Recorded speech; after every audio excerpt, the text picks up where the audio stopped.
Hey everybody, it's Beth. Welcome to Infinite Garden. As part of my project to curb my thoughtless spending, I'm keeping track of the products that I run through every month, and this video is my February Empties video. If that sounds interesting to you, please stay tuned.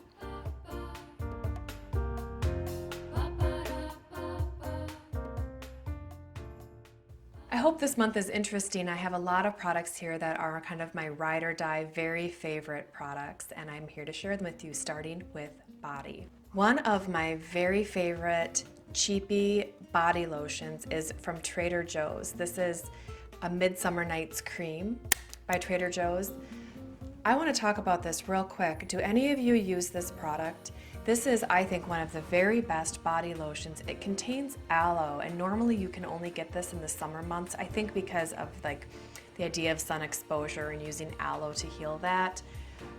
I can only really find this lotion in the summertime, and I generally stock up. But this last summer, summer 2021, I did not see this on the shelves at Trader Joe's. I'm very concerned that it's going to be discontinued. This is really, truly one of the best body creams. Do any of you use this? Did anybody else notice that this wasn't in stock this summer? Was it just me? This is my this bottle right here represents my last drop of this body lotion. There's nothing left in stock, and I don't know if I'll ever have it again. I really hope Trader Joe's brings this back. This is a great product, you guys. I also used up this sugar scrub from Raw Sugar. I think I picked this up at Target. This is a lemon scented sugar scrub. It's suspended in some kind of oil, and it is very nice. It's a vegan product. They say that this is a clean beauty product as well. It's good. I think I bought this partly because I'm always in the mood for some sort of lemon scented bath anything, and I do like a scrub. I don't know if I'll be repurchasing this one. It's pretty good. You know, sometimes when I'm at Target, I just like to see what's on their shelves and try it at least once to see if it's good. I felt a little bit like this one left behind an oil that I didn't want to have remain on. Some scrubs, I find like I like the oil that they leave behind because it feels nourishing, but this one, it definitely had to be soaked off, which is maybe the point, I'm not sure. But sometimes I like it when you have a good scrub and you feel like it's rinsed off enough, but there's just a little bit of that moisture left behind. That's really what I'm looking for. And in this case, I had to really be careful about sudsing and soaping all of it off, so my skin felt dry again afterwards. It wasn't a deal breaker, and I definitely used the whole thing up. It smells divine. It smells like fresh lemons, or like fresh squeezed lemonade, which is so lovely and refreshing, especially in the shower. So I enjoyed the scent very much. Okay, next, one of my very favorite products. This is a giant container of Aveda's Cherry Almond Conditioner. I've talked a ton about their Cherry Almond shampoo on my channel. I do like the conditioner. I buy the giant bottles because I use it and I like to kind of make a purchase and then not have to worry about it for a long time. I generally order from their website. This particular conditioner is so thick and creamy that when I usually put the pump in, and I use a pump. This is a little too thick for a pump. It works for a while, but eventually it's almost like you get kind of like this cave that goes down throughout the bottle, and you kind of have to like shake it and move it around, and sometimes I'll even add a little bit of water just to loosen it up again. None of this is a deal killer, and in terms of if I will repurchase, I happen to already have an entire giant bottle of this in stock in my linen closet. So I don't know that I'll necessarily need to buy a conditioner again this year. I might, I do go through it, but I love this. I am extremely likely to repurchase. I find that overall, this is a very super moisturizing conditioner, which I need for my very coarse hair that is super thirsty and needs all the conditioner it can get. So I don't mind that it's such a thick formula so that the pump isn't hyper effective, because in the end, that's doing really good things for my hair, and I just love this one. That was it for hair. The vast majority of what I have here is skincare. And this is a product that I kind of have wanted to talk about on my channel before, but I haven't yet. This is the product that got me hooked on Sisley, or at least like into the Sisley space, so I've ended up trying a lot of things. This is the Cleansing Milk with White Lily by Sisley. This is a pretty costly product. This runs right now, I think about $128 for a first cleanse. I understand that's extremely expensive. The reason I started using this was because I was suffering from eczema. And this is 8 ounces, just so you know, so it is quite a lot of product. I'm gonna track really closely how quickly I use up a bottle of this. In my mind, I go through 2 of these a year, basically 1 every 6 months. That's in my mind. I don't know if that's actually true. I'm gonna be tracking it this time. So I've just recently completed one of these and I opened a bottle that was in my stock because yes, I had one in stock. I've said before that I've been over purchasing and like stocking up. It honestly was a coronavirus response. Never in my life have I double bought, triple bought, stocked up before. Stocking up never felt good to me, but during the last couple of years, it suddenly did. I'm trying to work out of that habit now. So let's just talk about this quickly. I started using this product back when I had pretty serious eczema. I was even seeing a dermatologist for it who was prescribing these like steroid creams for me that worked, but I wasn't allowed to, you know, get new prescriptions for it because the steroid was too strong. So it wasn't really a permanent solution. And at that time, I started getting interested more in skincare. And I found that this particular cleanser was the only thing that I could use that gently removed all of the makeup that I had and didn't irritate my eczema and just generally calmed my skin. And there were days when I didn't actually always follow up necessarily with a soapy cleanser. So sometimes I would just use this. It emulsifies beautifully. After you put it on, it comes out in a creamy white, it's a liquidy cream. And I have not found another first cleanse that breaks up my eye makeup as gently. Not even straight up oil breaks it up as gently as this. I find that my makeup just melts off my face.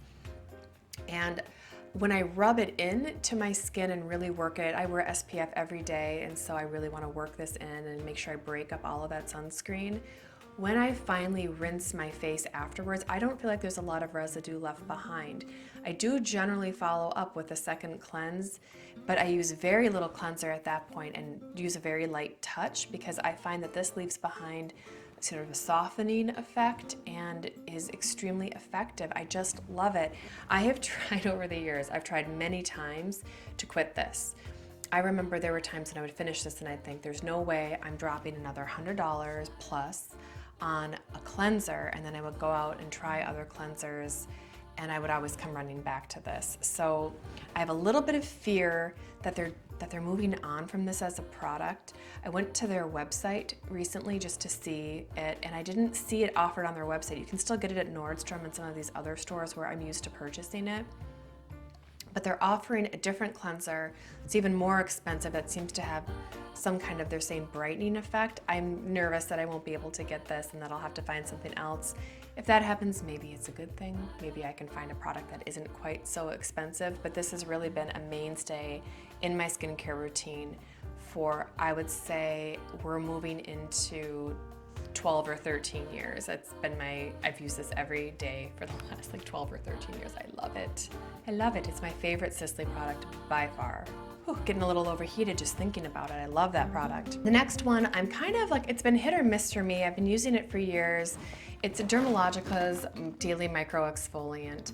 Do any of you use this? This comes out, this is the container that it comes in. It's a mess. It is refillable, so I'm not going to recycle this product just right now. I'm going to wash it out and dry it and just hang onto it. They do sell refills of this particular product in packets, and you can just screw this top off right here, and then you can dump it in. They have like little, desiccant packets inside to keep the powder dry. So this one, I've heard, I think Dr. Dre, if you guys follow her, she's a dermatologist on Facebook. She has recommended not using this because she says it causes some micro tears on the skin. So I've been scolded virtually about using this. It has salicylic acid, and sometimes I find, mostly in the summer, I find that where I get most congested, which is here around my chin, that this is extremely effective in clearing congestion. It's not the only product that I use for this. I have other salicylic acid toners that, the reason I'm not repurchasing this right now, I am on a no buy, and one of my rules is that if I have a product in my stock that's similar to the one I've just used up. I have to run through that before I can repurchase something, even if I like what I've used up better. So saying that, I have one AHA toner in my stock and one AHA plus the salicylic acid toner as well. So I'm good on salicylic acid. I don't need to repurchase this, but I'm not certain that I won't, which is why I'm gonna wash this container out and set it aside in case I wanna buy a refill packet.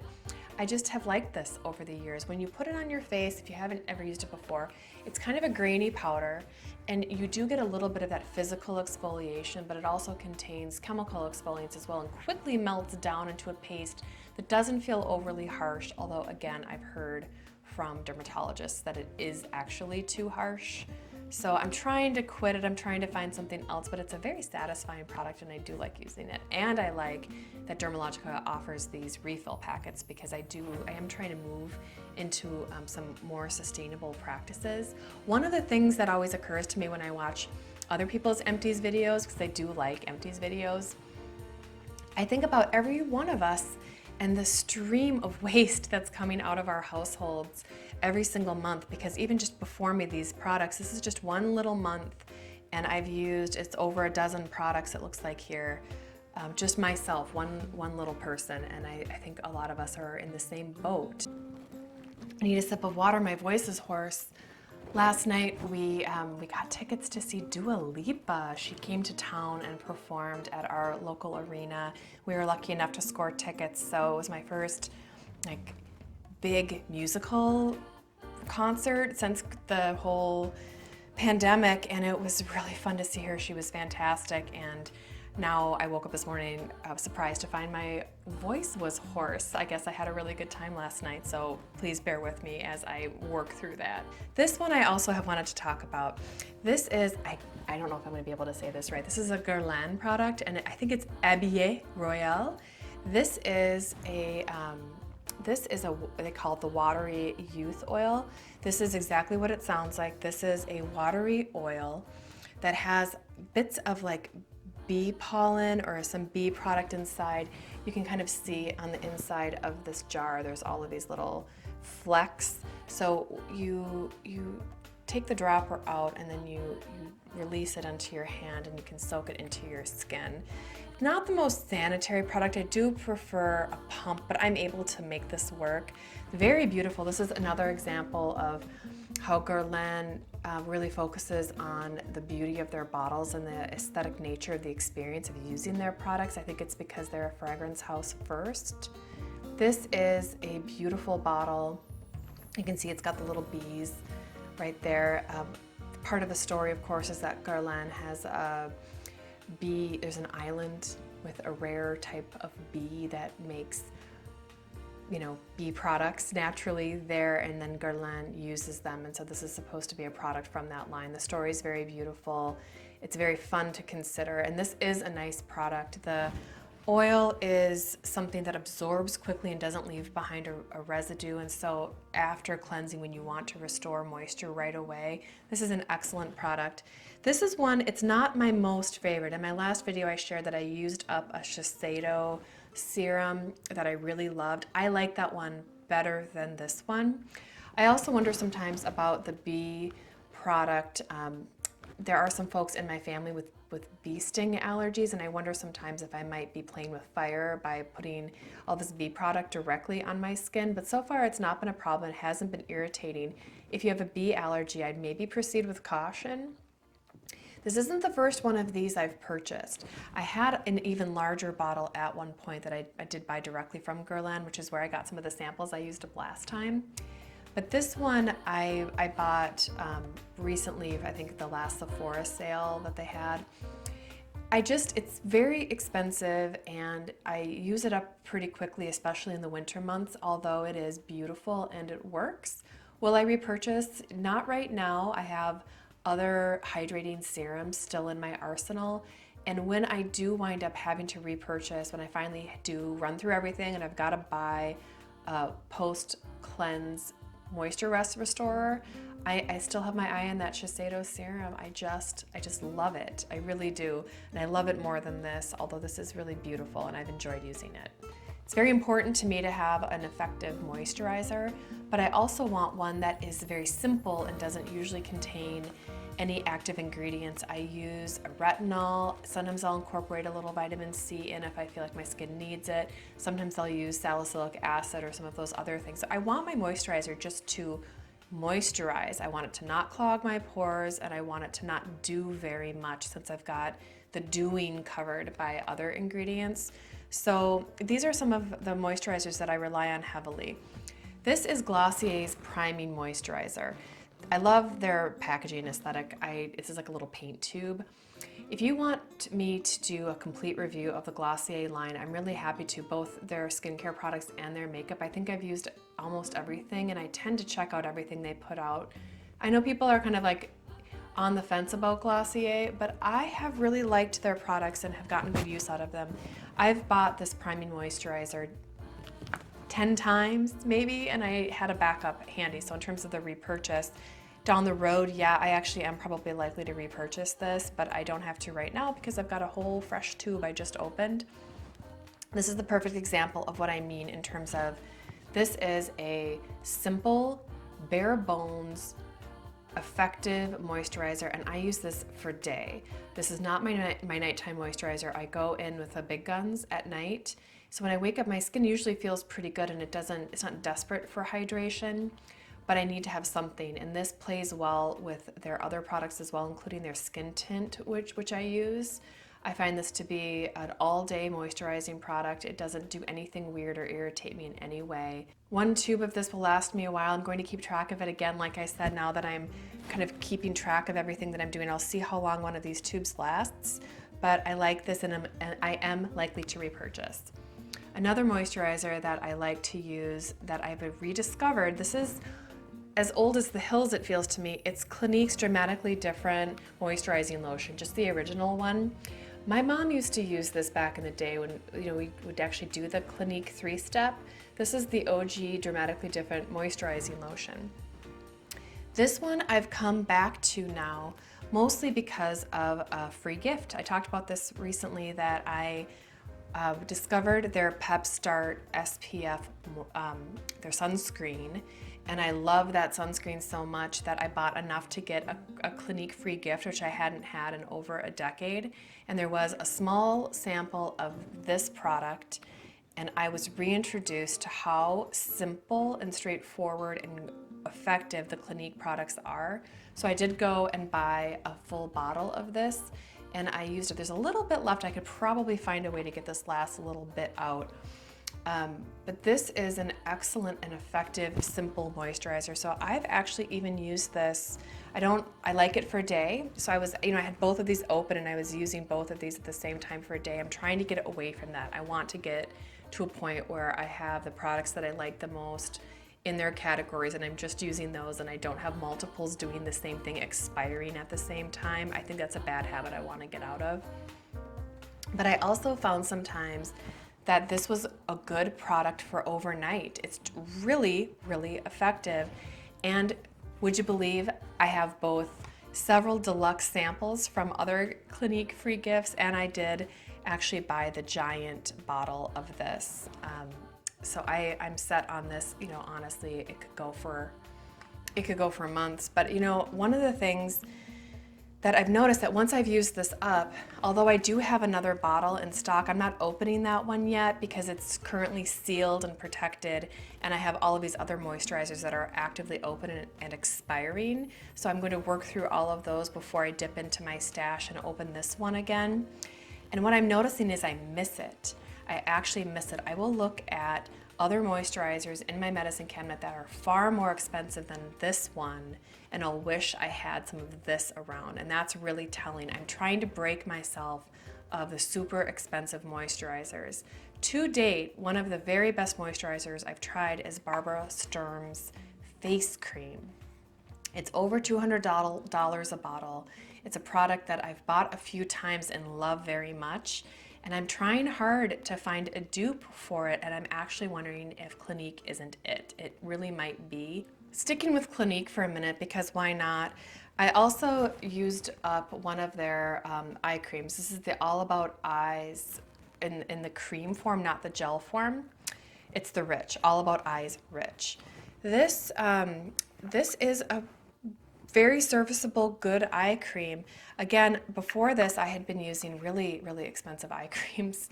I was using Fresh's Creme Ancienne, which is a really lovely formula, and I was looking for something. I didn't want to repurchase it. I knew enough to know that eye creams aren't always necessary, and that very expensive eye creams aren't always necessary. So I tried this one partly just to get a sense to see if it could replace it. And I think it could. I don't think it's quite as beautiful or rich a formula as the Fresh Creme Ancienne, but this is emollient and rich and very effective, and it seems to absorb quickly. So will I repurchase? Maybe. I don't have plans to currently. I've got a number of eye creams open and expiring, and I have a number of samples as well. But I do find this one to be a good eye cream in a price range that is reasonable. Is this where I should mention that nobody's paying me to say anything? I hope that's clear. These are all products I bought with my own money, and nobody is telling me to say anything. These are strictly my opinions. I also, from Clinique, this was something that I would not maybe have purchased, but this is their Moisture Surge Overnight Mask. This one came in a free gift, and so I used it because I wanted to just see how it was. I love an overnight mask, especially one when I'm using my, when I put my retinol on. I don't use it every single night, I use it every few nights. So I do like to pair that with a good mask. And I find this one to be excellent. There's no active ingredients in it. It's not doing anything. It's very simple. My wireless mic died in the middle of that. I was going on for too long. So just to finish up, I forgot where my microphone died during this moisture surge, but I just want to say that overall I think this is a really good product, and I'm glad it was in the free gift. I am likely to repurchase, but I do have another one of these that is currently in my stock, and so I will be going through that one before I repurchase. But this is a good one. I'm getting into Clinique. It's funny, my mother used it and recommended that I use it when I was younger. As like with everybody, I had to go far afield and find my own way.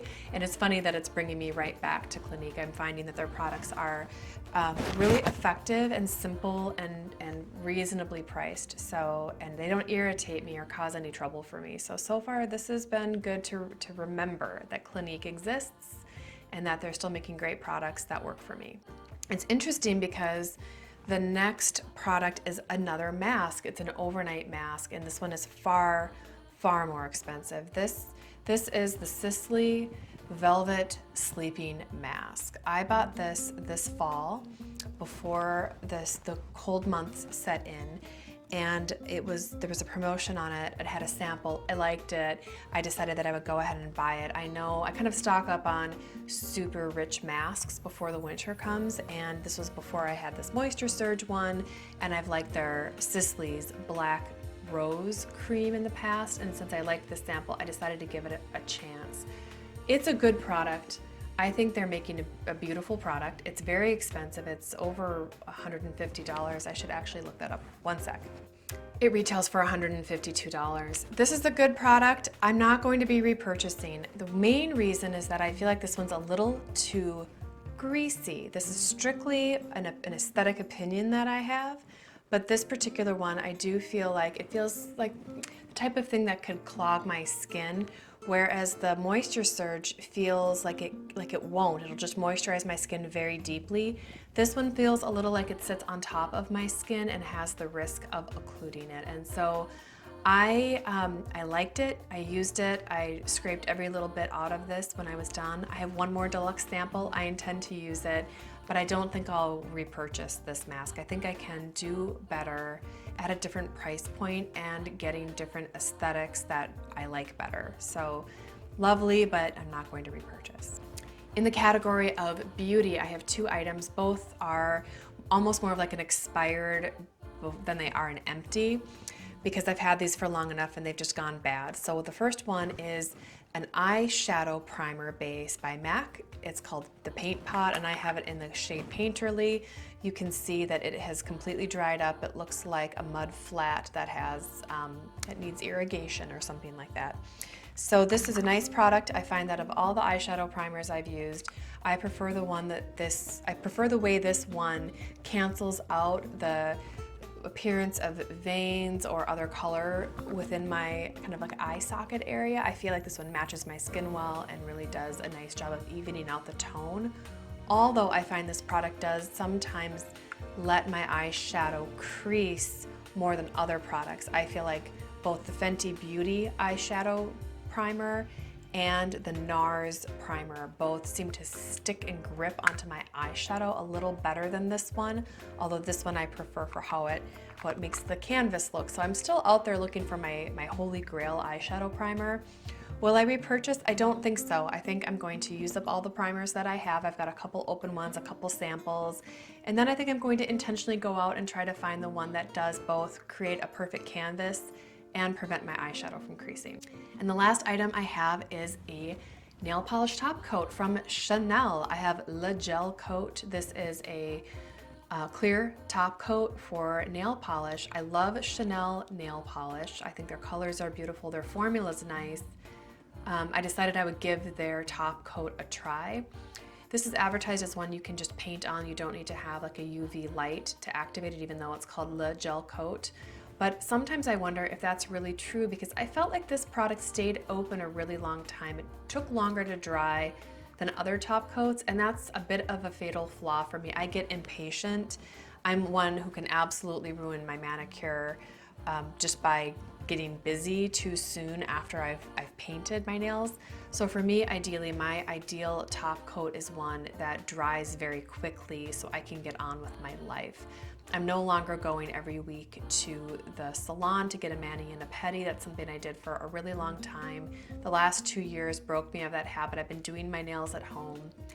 And I have been kind of just trying to understand what I like best, because for a lot of years, I would basically never paint my nails, and now I'm back to doing it. So love to hear any of your thoughts or comments on your favorite top coats or your favorite anything. I want to hear any of your thoughts. Have you tried any of these products? Do you like them? Are you enjoying this? Does it inspire you to kind of look at what you're using up? One of the reasons I like Empties videos is that you get to see what other people are using, but it's also sometimes unnerving, I think, because you kind of get a sense of how much waste is being generated by every single person that's talking about these things. I mean, this is a lot. This is over a dozen products that I used and that are kind of entering the waste stream. And part of what this is a chance for me to shine a light on it and evaluate what it is I'm using, what I'm buying, using, and throwing out when they're empty. So I can start to reduce the number of products that I buy and try to simplify my routine in general. I would like to lessen my impact on this earth, as well as maybe save some money while I'm at it. But I find that one of the only ways that you can really get a grip on like doing better is to shine a bright light on what it is that you are doing here and now. I would like to touch quickly on the events of this week, what is happening in the Ukraine. I'm extremely saddened to hear that we are still pursuing war as a way to have what we want here on earth.